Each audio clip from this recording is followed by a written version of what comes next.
Creo que una de las diferencias entre el uso de la cochinilla en los textiles para teñir y usarlo como colorante en las pinturas, aunque digas que no has encontrado algunas referencias, en cuanto empezamos a encontrar libros impresos sobre tintura, bueno, encontramos que la cochinilla está mencionada frecuentemente como parte de esa trayectoria, pero creo que, como hemos visto y que Loana lo mostró tan lindo, el rango de colores, la gama de colores que se pueden reproducir en los textiles es tan diversa, en tanto que una vez que se utiliza como medio de pintura, ya no se puede utilizar a esa capacidad, entonces no juega por ello un papel más fuerte en la paleta del pintor, creo yo, porque no se tienen todas estos detalles de los tonos, de los distintos tonos que se pueden obtener como un tinte y que no se obtienen si se usa como pintura. ¿Fue pregunta, fue comentario? No, fue una respuesta a la pregunta de Gabriela respecto a por qué no se encuentran referencias en la pintura, porque creo que la profundidad de la comprensión de la cochinilla proviene de la tradición textil y eso fue lo que yo dije. Y fue la razón por la que hice la distinción entre los libros escritos por los químicos y los libros escritos sobre la tintura y libros escritos sobre literatura artística. Bueno, se hizo la pregunta, se planteó la pregunta de cuando se utiliza como pigmento para la pintura, tiene un rango mucho más limitado de lo que puede aportar a la obra de arte. Sí, concuerdo contigo. Yo quisiera agregar, bueno, ni siquiera lo agregaría, pero creo que la pintura tiene un refinamiento y crea textura y profundidad. Y lo que dices es que crea color y tono y rango. Pero habiendo dicho esto, yo no estoy segura de si se ha hecho suficiente análisis como para saber si algunas de las lacas podrían haber producido estos tonos también en los textiles. Incluso, no sé para el caso mexicano, pero en el caso de las pinturas andinas, nosotros hemos encontrado una cantidad que podría ser equiparable del uso de la cochinilla, tanto en lo que tiene que ver con la pintura, ¿no?, para las telas, para los vestidos u otras partes, ¿no? Por ejemplo, es bastante común encontrar en las salas de Los Ángeles, pero también hay una proporción importante de presencia de cochinilla en las carnaciones. En el caso de sí. De hecho, no sé si estoy equivocada, algunos, si recuerde más los tratados puede decirme, pero creo que inclusive para cierto tipo de carnes, que en general son las jóvenes, de niños, de la Virgen o de mujeres jóvenes, lo que dice es, y pone una pizca, ¿no?, de carmín es decir, y nosotros lo hemos encontrado en muchas oportunidades, pero no sé cómo es en el caso mexicano. Bueno, pero hoy tampoco europeo, entonces es una de las preguntas y supongo que mañana vamos a tener más elementos acerca de eso, porque una de las preguntas que nos hacemos es de saber quiénes son los pintores que han utilizado cochinilla. Y otra pregunta relacionada es ¿para qué parte de la pintura? Entonces, por eso pensé, debido a la importancia del textil, que a lo mejor empezaron, pero es una hipótesis, estoy esperando respuestas de ustedes mañana y pasado mañana. ¿Dónde apareció primero la cochinilla en la pintura? Si es solamente en representación de textiles, o si aparece, como dices tú, que se nota en las obras que has analizado, en también las carnaciones de jóvenes, o a veces también en sombra. El asunto de la sombra va en contra de mi sugerencia de que era la intensidad del pigmento lo que era lo más importante. Entonces, son preguntas que nos hacemos y espero que tendremos respuesta a eso mañana y pasado mañana. Well, we know that, Sabemos que se utilizaba en pintura de la piel para colores de piel porque nos lo dicen ya. Y Reynolds también dijo que debíamos agregar más grana para poder dar color a la carne. Y él lo rechazaba porque todo el mundo utilizaba el vermellón. Él decía, yo no veo el vermellón en la piel. Y él no sabía que se iba a desvanecer muy rápido, pero él utilizaba la cochinilla para las carnaciones. Yo quería sí, hablar sobre eso, aunque me adelante un poco a lo que diré el viernes, pero es muy interesante ver cómo hay cuadros, y me refiero específicamente al de Miguel Cabrera, de la Virgen de Guadalupe, donde lo que está representando es un terciopelo milanés real. Y lo más increíble es que solamente donde los pliegues del paño dan la vuelta y no coinciden con la incidencia de luz en la superficie, es donde tenemos la laca pura. En realidad el color de todo el terciopelo o de los altos y bajos de la tela lo da mezclándole otros pigmentos. Entonces es obviamente una necesidad de reproducir lo natural a través de una variación de los tonos donde la cochinilla funciona como laca, como uno más de los pigmentos de la paleta. Sí, gracias por esa precisión. Bueno, me imagino que mañana hablarás de eso. Tengo una pregunta para todos ustedes. Muchas gracias a todos por su trabajo. Y mi pregunta es, en Asia, ¿cuál fue la presencia de la cochinilla? ¿Hay algún ejemplo de la mezcla entre el conocimiento que tienen ellos y el conocimiento de la cochinilla, por ejemplo, en algunas impresiones japonesas? ¿Hay alguna prueba de la existencia? Aparentemente, sí hay muy poca evidencia en algunas impresiones japonesas de Hokusai, en donde se evidencia el uso de la cochinilla, pero no mucho antes que eso. Creo que Marco ha estado trabajando mucho en impresiones japonesas y él puede tener mucho más que decir respecto al uso de la cochinilla en impresiones. Hablé anoche y les decía que el impacto de las impresiones en algodón tuvo un impacto en la producción textil Vingata japonesa y la aplicación de lo que se dice que en japonés, que el término japonés que se utiliza, que es más para un tinte de insecto, que después se convierte en cochinilla importada. Entonces hay un poco una mezcla de técnicas desde una perspectiva global y se encuentran en materiales asiáticos. Y también encontramos lo contrario, colores que se utilizaban en China y que se utilizaban con flores para poder conseguir el rosa muy vibrante, llegaron al continente americano y se incorporaron en la producción de objetos.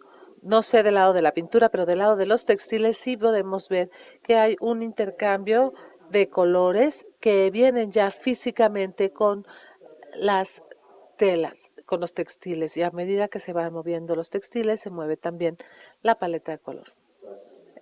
Más que una pregunta tengo yo un comentario, y dentro de mi comentario se encuentra una pregunta quizá para Elena, pero también en general sobre los textiles y la historia de los textiles. Quizá hemos dado la impresión de que la cochinilla en Europa reemplazó a todos los demás tintes, cuando creo que en realidad reemplaza todos los demás tintes provenientes de insectos. La potermaranza se queda como un tinte todavía en uso hasta que se destruye la industria francesa del cultivo. Entonces, si este comentario es correcto, yo creo que mi comentario se remite a lo que dijo Ana en la mañana. El factor económico es de suma importancia porque la cochinilla es un tinte tan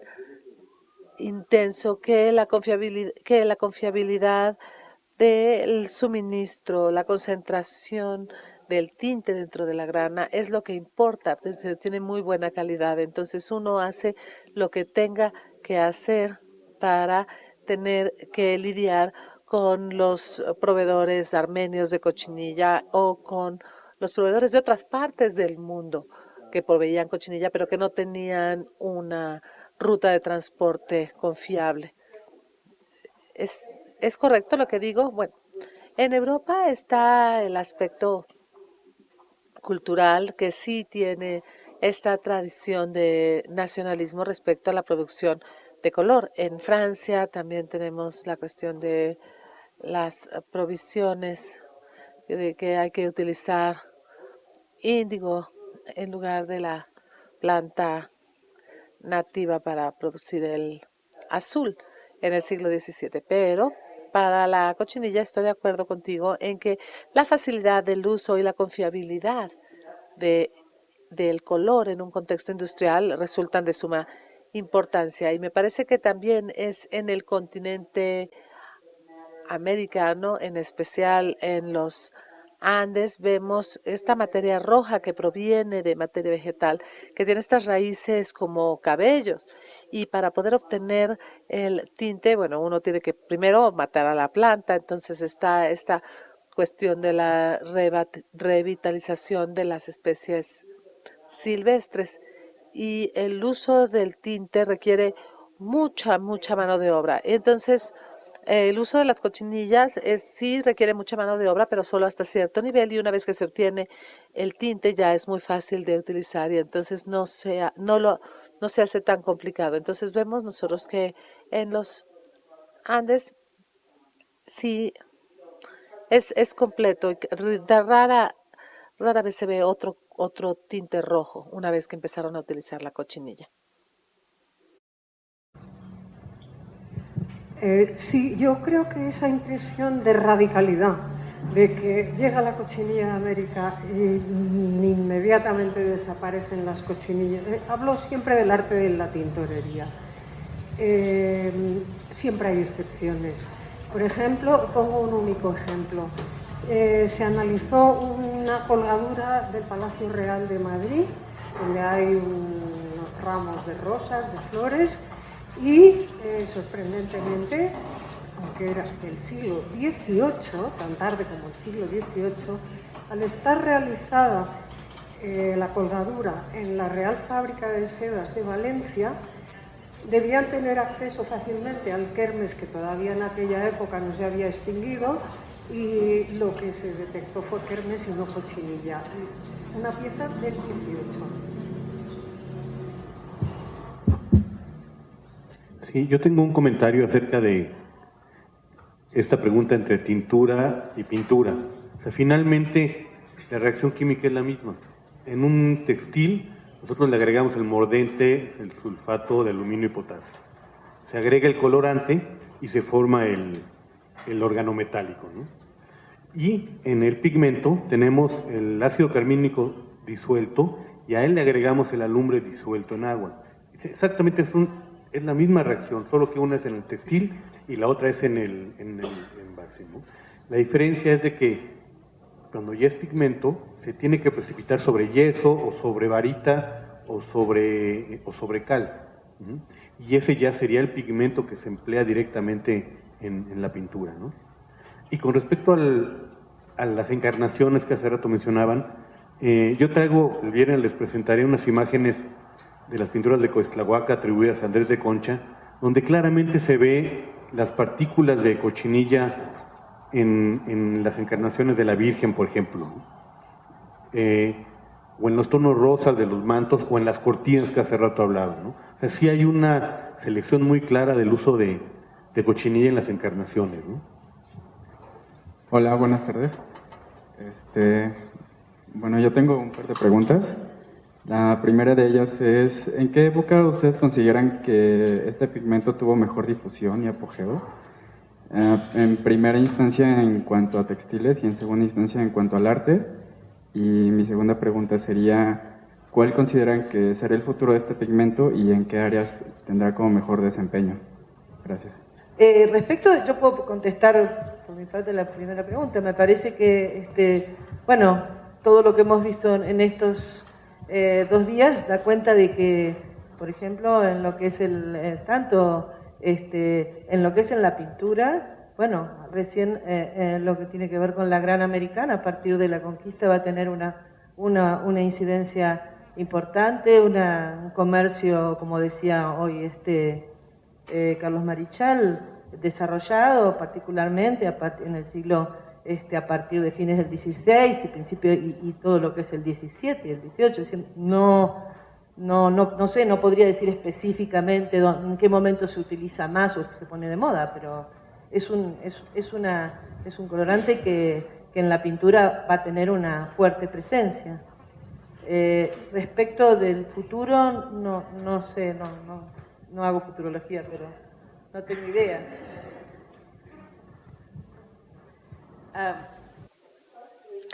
En primer lugar, cuando... Yes, thank you.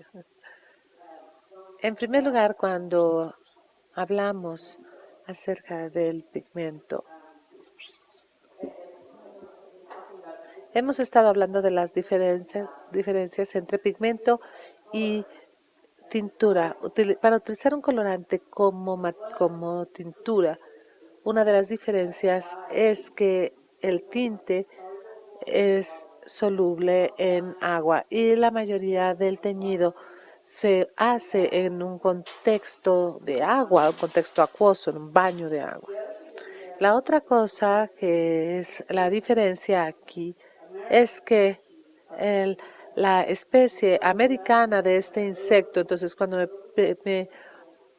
me preguntas cuál fue el uso de la cochinilla, si vemos el grupo de el uso más temprano de la cochinilla, pues vemos que hay diferentes especies y que cada una de estas especies tiene un compuesto de tintura muy similar.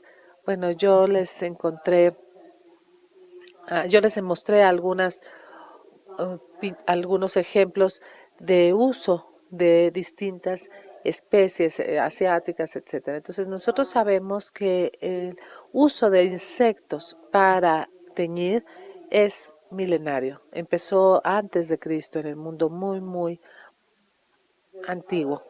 El otro problema es cómo estamos encontrando nosotros nuestras muestras para examinar. Y lo que yo traté de decirles ayer es que hay una gran complejidad en entender la antigüedad de la cochinilla en México, porque aquí no hay textiles preservados. Entonces, hay partes en donde tenemos muchos textiles, por ejemplo, en los desiertos de Perú, como lo mencionó Ana. Ahí podemos ver con mucha claridad que, por lo menos a partir de las muestras que se han conservado en el desierto, la cochinilla no es el primer colorante rojo que se utiliza en el continente americano, sino que hay un uso anterior de plantas para poder hacer el color rojo y también pigmentos minerales para hacer el color rojo. Y cuando encontramos ya a la cochinilla, pues debe ser alrededor del siglo I antes de Cristo o después de Cristo. Bueno, depende realmente de las pruebas que se hagan en las piezas, pero una vez que se comienza a utilizar, ya se convierte en el se usa por excelencia y prevalece en toda la región. Entonces,